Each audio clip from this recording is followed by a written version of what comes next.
Hello दोस्तों। आप सभी का मेरे यूट्यूब चैनल एजुकेशन जितेंद्र में स्वागत है दोस्तों हम आज एक मॉडल पेपर हल करेंगे दोस्तों, जिसमें 50 प्रश्न सिलेक्ट किए गए हैं। काफ़ी अच्छे और इम्पोर्टेंट प्रश्न हैं दोस्तों। तो वीडियो को पूरा देखिए, सारे प्रश्न को जरूर देखिए दोस्तों आपको यह मॉडल पेपर कैसा लगता है लास्ट में कमेंट में ज़रूर लिखिए दोस्तों, और सारे प्रश्नों को जरूर देखिए दोस्तों। प्रश्न संख्या 1। भारत के विभाजन के समय भारतीय राष्ट्रीय कांग्रेस का अध्यक्ष कौन था? तो कौन था? तो इसका आंसर होगा option C, J B Kripalani. प्रश्न संख्या 2। मौर्य काल में सीता से तात्पर्य है। तो मौर्य काल में सीता से क्या तात्पर्य है? तो इसका आंसर है राजकीय भूमि से प्राप्त आय। प्रश्न संख्या 3। दादा भाई नौरोजी द्वारा लिखित प्रसिद्ध पुस्तक का शीर्षक क्या है? तो क्या है? तो इसका आंसर होगा poverty and un-British rule in India. प्रश्न संख्या 4। वर्ष 1942 में कांग्रेस के मुंबई अधिवेशन में किसके द्वारा भारत छोड़ो प्रस्ताव प्रस्तावित किया गया था? तो किसके द्वारा किया गया था? तो इसका आंसर है ऑप्शन ए, पंडित जवाहरलाल नेहरू द्वारा। प्रश्न संख्या 5। अकबर की इच्छा के अनुसार किसने रामायण का फारसी अनुवाद किया था? तो किसने किया था? तो अब्दुल कादिर बदायूनी ने किया था।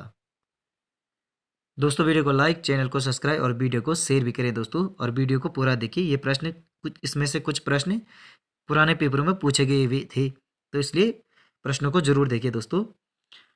प्रश्न संख्या 6। स्पेन और फ्रांस के मध्य कौन पर्वत सीमा बनाता है? तो स्पेन और फ्रांस के मध्य कौन पर्वत सीमा बनाता है? तो कौन पर्वत सीमा बनाता है? तो इसका आंसर है पिरेनीज बनाता है। प्रश्न संख्या 7। भारतीय संविधान के किस अनुच्छेद में विधि की सम्यक प्रक्रिया के सिद्धांत को शामिल किया गया है? तो विधि की सम्यक प्रक्रिया के सिद्धांत को शामिल किया गया है, तो अनुच्छेद 21 में शामिल किया गया है। प्रश्न संख्या 8। भारत में हीरे की खान कहाँ है? तो भारत में हीरे की खान कहाँ है? तो मध्य प्रदेश में है हीरे की खानें। प्रश्न संख्या 9। राष्ट्रपति भवन का डिजाइन किया गया था। तो राष्ट्रपति भवन का डिजाइन किसने तैयार किया था? तो इसका आंसर है एडविन ल्यूटियंस द्वारा किया गया था। प्रश्न संख्या 10। गीतांजलि का अंग्रेजी संस्करण कब प्रकाशित हुआ था? तो गीतांजलि का अंग्रेजी संस्करण प्रकाशित हुआ था 1912 में। प्रश्न संख्या 11। शक संवत किसने स्थापित किया था? तो शक संवत किसने स्थापित किया था? तो इसका आंसर होगा ऑप्शन बी, कनिष्क ने। प्रश्न संख्या 12। अंतर्राष्ट्रीय न्यायालय अधिकरण का अधिष्ठान कहाँ है? तो कहाँ है? द हेग में स्थित है। प्रश्न संख्या 13। पर्यावरण का मौसम रखने वाला होता है। तो क्षोभ मंडल होता है जो पर्यावरण का मौसम रखने वाला है। प्रश्न संख्या 14। आम्र वर्षा क्या है? तो क्या है आम्र वर्षा? कर्नाटक और केरल में पूर्वी मानसून वर्षा। प्रश्न संख्या 15। भारत के कैबिनेट मंत्री वित्त कौन है? तो भारत में कैबिनेट मंत्री या वित्त मंत्री कौन है? तो निर्मला सीतारमण। प्रश्न संख्या 16। किसने कहा था कि तिलक भारतीय अशांति का जनक है? तो किसने कहा था? तो बी चिरोल ने कहा था कि तिलक भारतीय अशांति का जनक है। प्रश्न संख्या 17। निम्न में से कौन सा बंदरगाह लेंगुन पर विकसित किया गया है? तो कोची बंदरगाह लेंगुन पर विकसित किया गया है। प्रश्न संख्या 18। हड़प्पा सभ्यता की किस स्थल को से रथ की सुंदर कांस्य मूर्ति मिली है? तो हड़प्पा सभ्यता के किस स्थल से रथ की सुंदर कांस्य मूर्ति मिली है? तो देमाबाद से मिली है। प्रश्न संख्या 19। विशिष्टाद्वैत दर्शन का प्रवर्तक कौन था? तो विशिष्टाद्वैत दर्शन का प्रवर्तक कौन था? रामानुजाचार्य। प्रश्न संख्या 20। यंग बंगाल आंदोलन का मुखिया कौन था? तो यंग बंगाल आंदोलन का मुखिया कौन था? तो हेनरी विलियम डेरोजियो। प्रश्न संख्या 21। सूफी अनुयायियों को क्या कहा जाता था? तो सूफी अनुयायियों को क्या कहा जाता था? मुरीद कहा जाता था। प्रश्न संख्या 22। हरि सिंह थापा का संबंध किस खेल से है? तो हरि सिंह थापा का संबंध किस खेल से? तो बॉक्सिंग से है। प्रश्न संख्या 23। मिशन जीवन रक्षा किस संस्था से संबंधित है? तो मिशन जीवन रक्षा रेलवे पुलिस बल से संबंधित है। प्रश्न संख्या 24, एस सोमनाथ को किस संगठन के अध्यक्ष के रूप में नियुक्त किया गया? तो इसरो के रूप में नियुक्त किया गया था। प्रश्न संख्या 25, किस संस्था ने global cyber security outlook 2022 report जारी की थी? तो वित्त आर्थिक मंच द्वारा की गई थी। प्रश्न संख्या 26, कौन सा राज्य मुख्यमंत्री बागवानी बीमा योजना लागू करता है? तो हरियाणा करता है मुख्यमंत्री बागवानी बीमा योजना।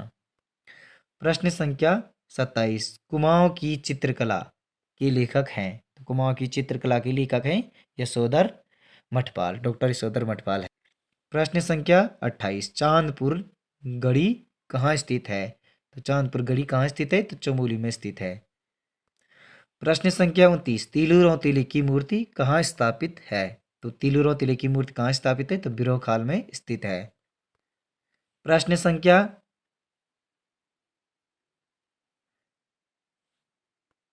30, उत्तराखंड विधानसभा में अन्य पिछड़ा वर्ग के लिए कितनी सीटें आरक्षित है? तो इसका आंसर है ऑप्शन डी,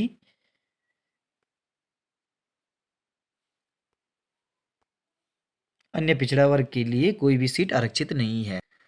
प्रश्न संख्या 31, सकलाना क्रांति संपन्न हुई? तो सकलाना क्रांति टिहरी में हुई थी संपन्न। प्रश्न संख्या 32, नंदी कुंड स्थित है? तो नंदी कुंड चमोली में स्थित है।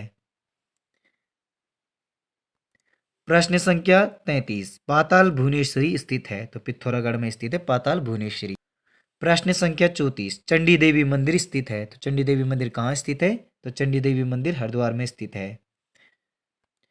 प्रश्न संख्या 35, उत्तराखंड में भारतीय प्रबंधन संस्थान कहाँ स्थित है? तो भारतीय प्रबंधन संस्थान कहाँ स्थित है? तो इसका आंसर है काशीपुर में।